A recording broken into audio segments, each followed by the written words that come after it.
If you have an interest in horses and love learning more about horses, the horse industry, teaching, or even managing your own horse business, then you're in the right place. We would love you to join us on our mission, which is to improve the lives of horses around the world through the education of riders, handlers, and trainers. So get comfortable, listen in, and enjoy. This has been another episode sponsored by Online Horse College. If you haven't had a look at the wide variety of equine-specific accredited courses, then go to onlinehorsecollege.com and I'll see you over there. Today's guest on Horse Chats is Jude Matusciewicz. Jude is a tragic, she said she's a self-confessed equine worm tragic. So she'd like to talk to us about worms in horses and about evidence-based worming, which I think is quite interesting because she's got quite a few good points to talk about. Now, how are you today, Jude? I'm very well, thank you, Glenys. How are you? Good. Jude, now the story goes that you saved a near-death horse badly infested with worms, so you started studying the worm treatment as well, resistance in horses, and you've been informally studying worms in horses for about 30 years, and now you're convinced that evidence-based worming is the best method for keeping worms under control in horses, and we'd like to talk about that today, if that's okay. That would be fantastic. I'd love the opportunity. Thank you. Perfect. All right, well, we'll start you off with a favourite quote. What have you got for us? My favourite quote, which is stuck on the wall in front of my desk behind my computer, and it's a Steve Jobs quote. Don't let the noise of others' opinions drown out your own inner voice. And most important, have the courage to follow your heart and intuition. All right, that's good. Now, Jude, the evidence-based worming is a little bit different. Does this quote affect your position there, your job, your business there? Is that why you're doing that? Is that why that's your favourite quote, or how is it relative to you, this quote? The quote really repurposes me. Every time I find that very, very seldom do I encounter much scepticism with what I do. Occasionally I get knockbacks when I want to, for example, do demonstrations at key saddlery outlets, okay. And they're really lovely about it, but they don't want to compromise their existing sort of relationships with their anthelmintic providers. And it does when I get home or when I start to think about it again. I look at that quote and I think, no, I know because of the history with the horse that we will probably talk about later, I know I'm on the right track with this and I have to follow what I know to be correct. And that quote always refocuses me. Yes. We've got to keep going back to the knowledge that's available now, the knowledge that wasn't available quite a long time ago. And, people are still learning. We're learning about horses. We're learning quite a lot of stuff.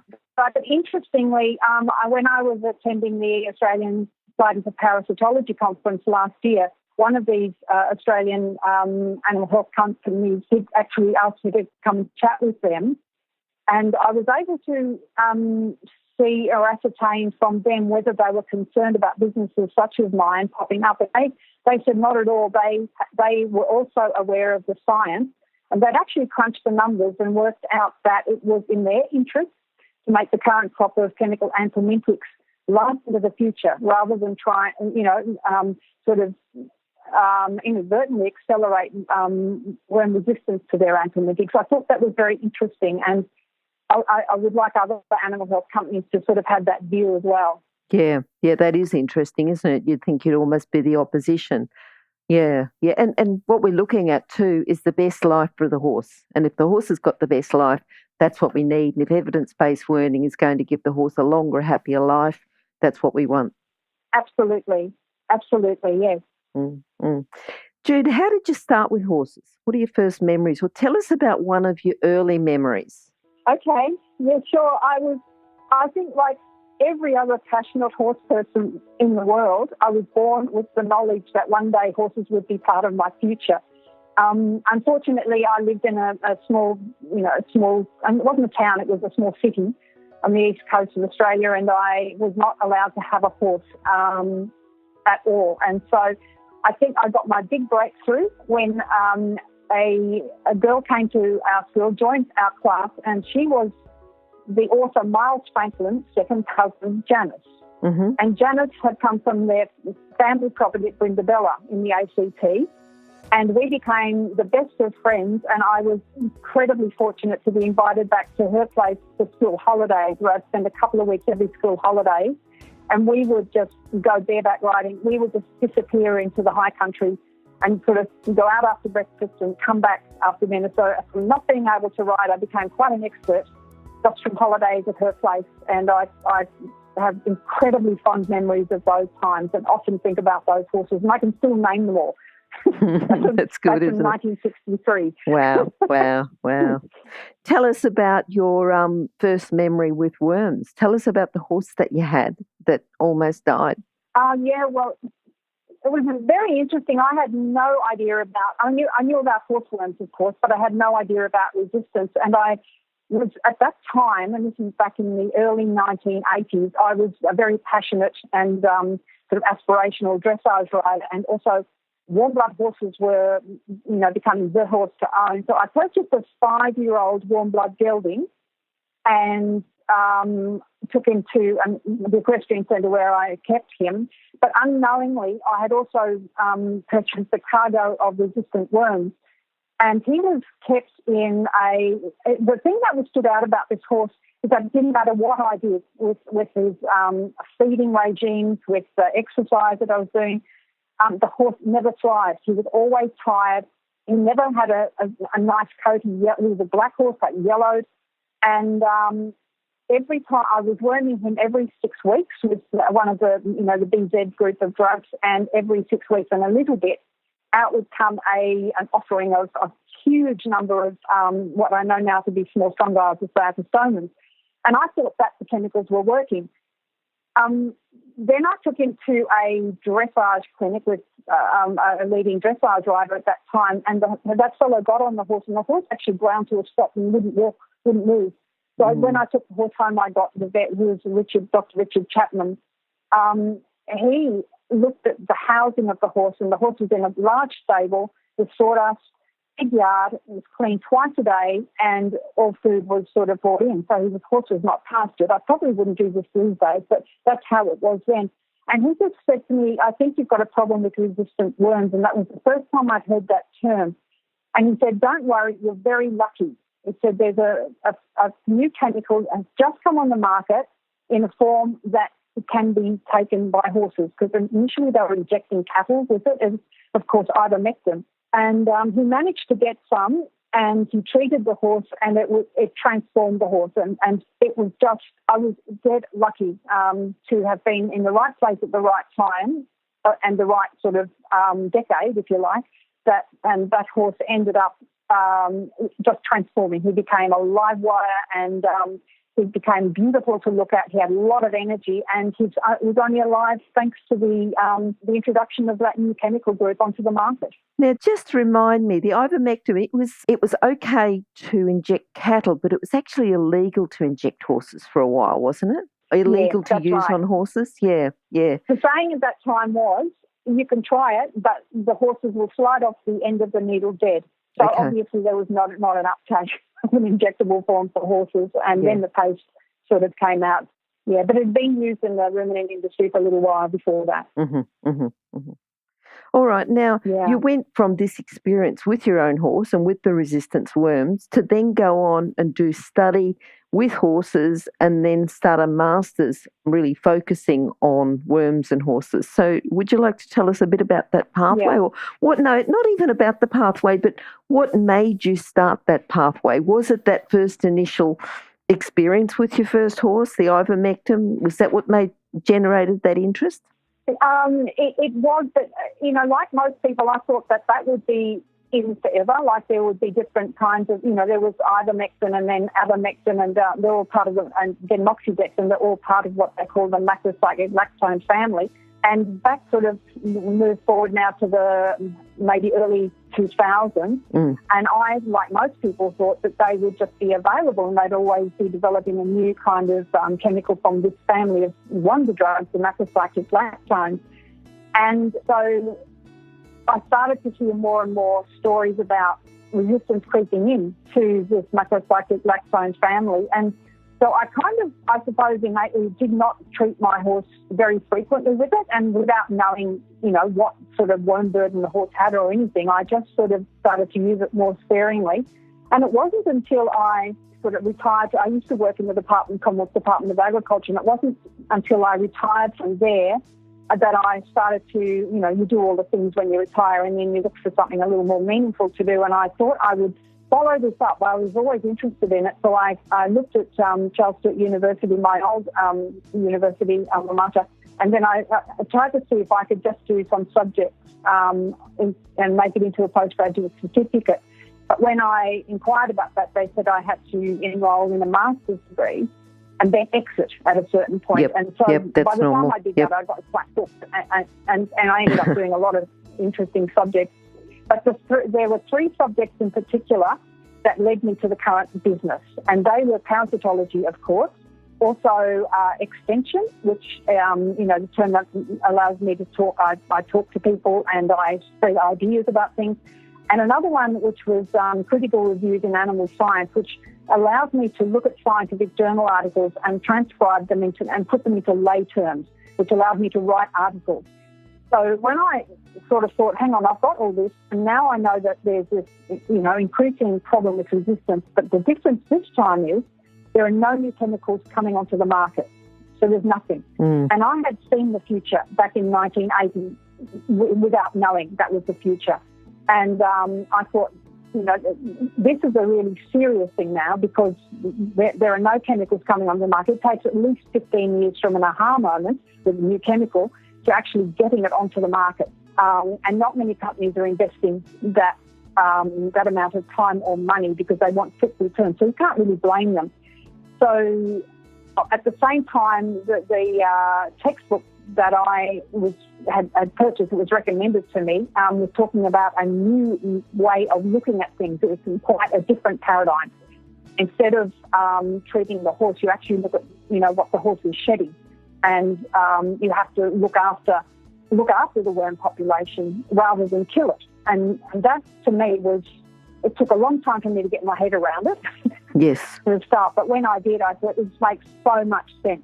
So out of that, I developed the business, which was aiming to inform people about the problem and to try and teach people how they could do it themselves, and I've got a lofty, sort of objective of empowering everybody to do this themselves. If they're in the position of managing horses, then I think they should either do it themselves, or learn to do it themselves, or send the horses manure away so it can be tested. Okay. So it kind of, that's how it all came together. And when you say learn to do it yourselves, where can they learn about how to do it? Because everyone wants to do the best thing for their horse. And sometimes if you get experts, but, get a vet out to do a worm count or to then send the manure away, it's going to cost a lot more than to just go down to your local produce and buy a wormer. So if people are doing it themselves, how can they do it themselves? Well, first of all, it's when you do go and buy worm, yes, it is cheaper in the long run, but I've actually done cost comparisons, and the more horses you have, you can defray the cost of all the equipment in a very short time. So if you've got 10 horses, you'll be ahead within 12 months. Okay. But to learn to do it, there are, unless you go to if you're studying veterinary science or animal science, you can choose to do parasitology and learn the techniques in those courses. The New South Wales Department of Primary Industries also runs a course, but it's only done in New South Wales. It's quite expensive, but it is good. I've actually done that course as well because I was interested to know what systems they use. But as far as I know, I'm the only provider in Australia. I get asked to do workshops. I have been asked to do workshops in every state and territory, which is now impossible for me because I have so much training equipment, lots of microscopes and things, but I have to hit the road and I can't really be away from other aspects of my business for a long time. So I'm getting clever, though. I'm starting to develop another avenue that will help people. Okay. Hopefully. All right, so we should keep tuned to that, and maybe you'll come back and talk to us about that another time. I would love to do that, yes. Okay. It's under development. Watch this space type of thing. Wait, can you hear anything? No? That's because we're waiting for someone with a good quality horse product to be advertised here. If that's you, then contact us, horsechats@horsechats.com, and we'll send you the details. Thanks. All right. Now, normally I ask people about the best things of working in the horse industry. What's the best thing about working in the horse industry in the job that you do? Oh, undoubtedly, it's meeting the people, either face-to-face through my workshops, and especially when they have that moment when they go from the theory to the microscopes and then they suddenly get it. And then it goes from silence, the room goes from silence and everybody being obedient to, oh my God, look at this. Everyone gets up and looks around at everyone else's, and I just feel so excited about that because they've actually seen it. And the other thing too is I get lots of queries either through my Facebook page or through messaging, people I don't know all around the place, and being able to help them with their queries. And the other aspect of my business where I do feel it counts is that the return business of people. I feel I actually know a lot of these people now, even though I haven't met them. Yep. And the fact that they are on the same page and they get what I'm on about. Mm-hmm. That is for me the best part of the business. There are so many ups in my business and very few downs. I have to say that. Oh, that's good. That's good. Now, people who've helped you on your career, obviously the first vet that treated your horse, they've sort of influenced you, but other people who've helped you and not just helped you, but supported you in the evidence-based worming, because, you started off and you're the only person that's actually teaching it to the lay person. Yeah. Who else has supported you to do this? I think where I get my support from, yes, you're right, from from Dr. Richard Chapman, who unfortunately passed away earlier. But he was a great support to me. But then more recently, the university, my lecturers there, in particular one, she's Iranian, Dr. Shakufi Shamsi. And she taught parasitology in a way that showed us that parasites were not things to be hated. They were animals to be absolutely admired for the way that they have their life cycles and how they have managed to coexist with all species. And she brought them to life, if you like, and made us understand that they were almost a symbiotic thing rather than a parasite. Mm-hmm. So from that perspective, but from an educational perspective, I found through my studies in extension, I found a network which is the Australasia Pacific Extension Network, and they are all about informing people. So they have been terrific. I've been a member of APIN for some time now, and I attend their road shows and their information sessions, and they are the leaders in how to impart information to the rural industry. So they've been around for a long time, and they are good to be listened to, and there are a lot of skills that I can learn from them. The other group has been the Australian Parasitology Society, which is they're up on all the science, more generic, though, not just horse science. But I think my greatest inspiration comes from the University of Kentucky with they are considered to be the world's best in equine gastrointestinal parasitologists, and I'm on all of their work, so I get the information from them, and they are doing exactly the same thing. So that sounds good. I've got that around the wrong way. I'm doing what they are doing, and I feel I have them holding my hand in this, even though we only know each other through emails and Twitter and that sort of stuff. So, but they have been really inspirational. Good. What about now? You've talked about the horse that really influenced you earlier on in their career. Is your proudest moment the fact that you've been able to keep him alive, or would you like to tell us about another proudest moment? I've got the proudest moment, I suppose, was that was I was proud of myself. Actually, it sounds really inane now, but I was proud of myself for actually ringing the vet and finding out what was wrong with the horse, and then following that on and then taking an interest in it. Okay. And seeing that horse go from something that was so weak to something that was bounding and shiny. The other proud moments that I've had, as I've mentioned, the aha moments in my workshops. But if I can just go to a proud moment which has nothing to do with worms, it's back in the 1990s. I was phoned up by a girl who had a problem with a warm blood horse that she couldn't control, and she had heard about me as being a horse whisperer. Now, I'm not a horse whisperer, but what I had taken up very, very early on was horsemanship, when the craze came. Sure. So I was doing things, of course, at that time that other people weren't done. When I met this girl, I was so stunned. She was a survivor of a very serious and otherwise fatal road accident. She'd been in a coma for some time, and when she came out of the coma, she had considerable cognitive and motor skill impairment. But she loves horses. And she asked me, everyone had said, get rid of this horse, it will kill you. But she rang me and I said, I don't know what I can do, but bring her here and I will see. So fast forward, the horse was really not dangerous. It just had not been treated, it hadn't been given any proper groundwork, essentially. And over the path of a year, we worked together with this horse, and I gave her a few little goes at what I was doing. But at the end of the year, I was able to take a ride with Jan on her own horse, that horse, to the beach and back. And to see her face beaming, and I even today, I feel I just get this, sort of shivers down my spine when I think of Jan. She's a remarkable person. She was a real hero in that. But it was good to be able to help in that way, and I was really proud of that. That's good, isn't it? Yeah. Yeah. And I lost track of Jan, but I'd love to see her again. Yeah, well, she wouldn't be the first person who's lost track of someone and then they've contacted them again through the podcast. It's happened a couple of times. Yeah. Oh, okay. Yeah.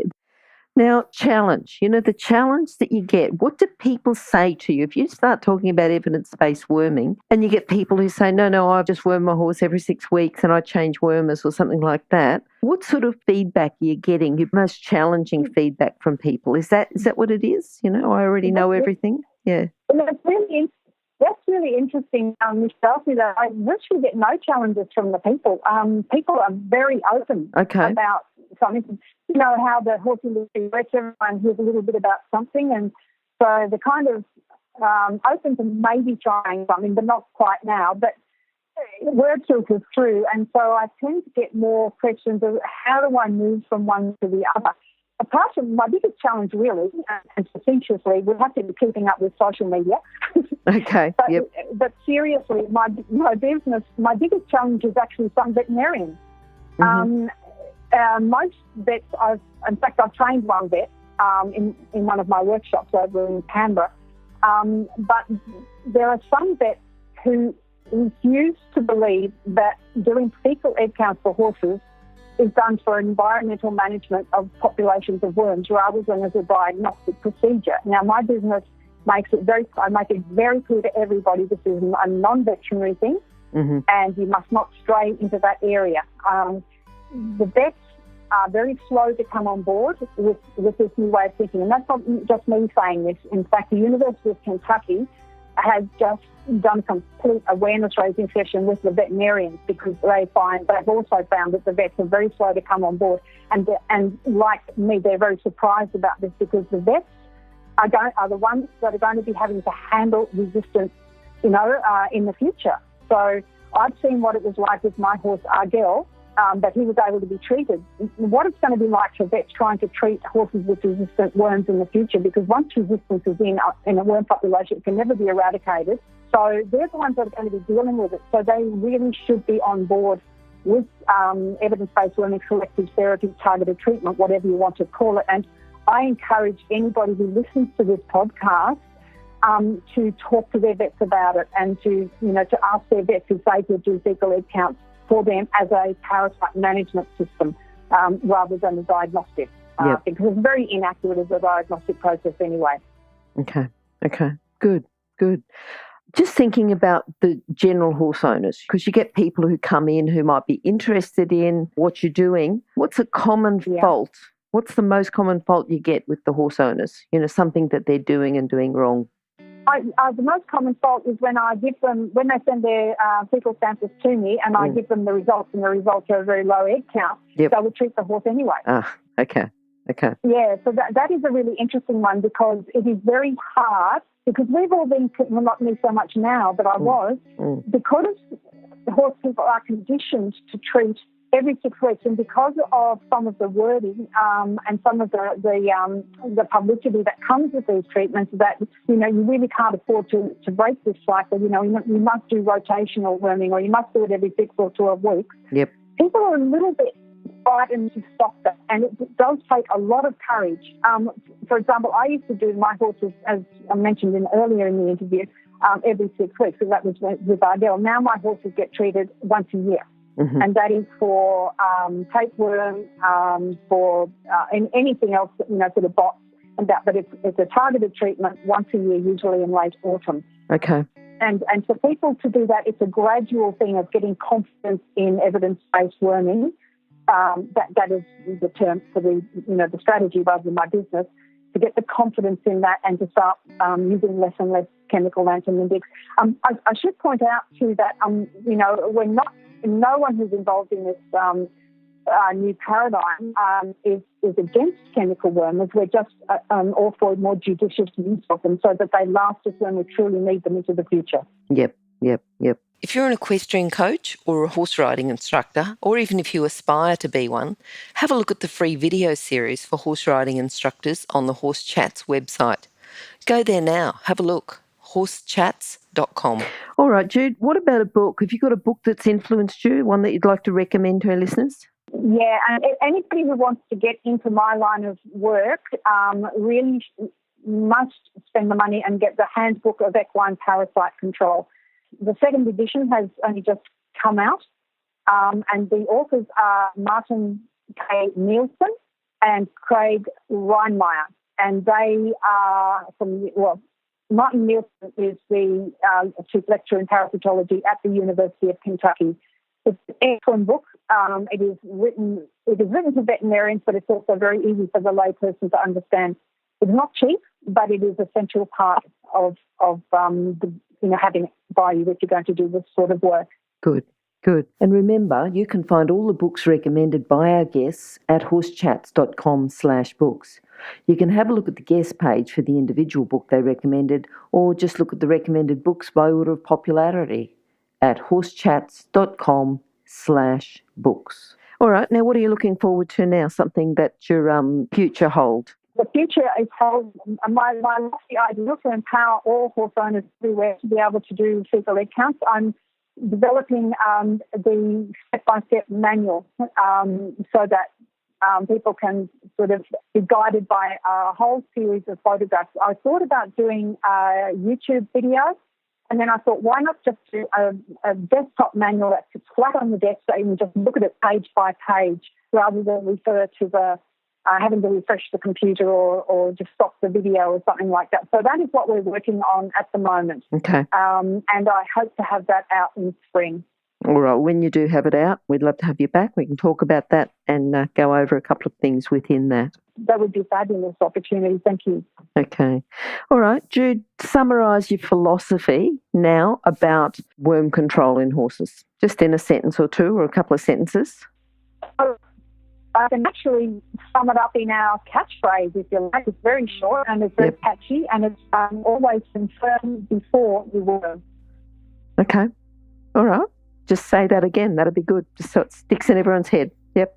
Confirm before you worm. Yeah, good. All right. Jude, how can people contact you? Many ways. My email address is info at, all one word, evidence-based-worming.com.au, or through my website, which is evidence-based-worming.com.au. It would be good if people posted on Facebook, which is evidence-based worming in Facebook, or messages, and all our other contact information, such as PO Box to send samples and so forth, and my phone number is all in those social media as well. So there's a number of ways people can contact me, and I'm very receptive to answering people's queries. In fact, apparently I have a very good rating in Facebook for that. Okay, now I was going to say your contact details will be on Horse Chats. It'll be on horsechats.com/Jude Matusciewicz, but just go to horsechats.com and search for Jude, Jude, and you'll find it. Okay. All right, thanks for talking to us today, Jude, and we'll have to catch up with you sometime in the near future. Many thanks, Glenys. All the best to you. Thank you for the opportunity. That's okay. Bye-bye. Okay, bye. Now, if you're still there, you probably know that I'm absolutely passionate about education within the horse industry. That's why I host this podcast. My other venture is Online Horse College. Have a look now at onlinehorsecollege.com and I'll see you over there. Remember that our comments and instructions are general in nature and do not take into consideration your individual horses or your individual ability and circumstances. If you enjoyed this podcast, then please leave your comment below.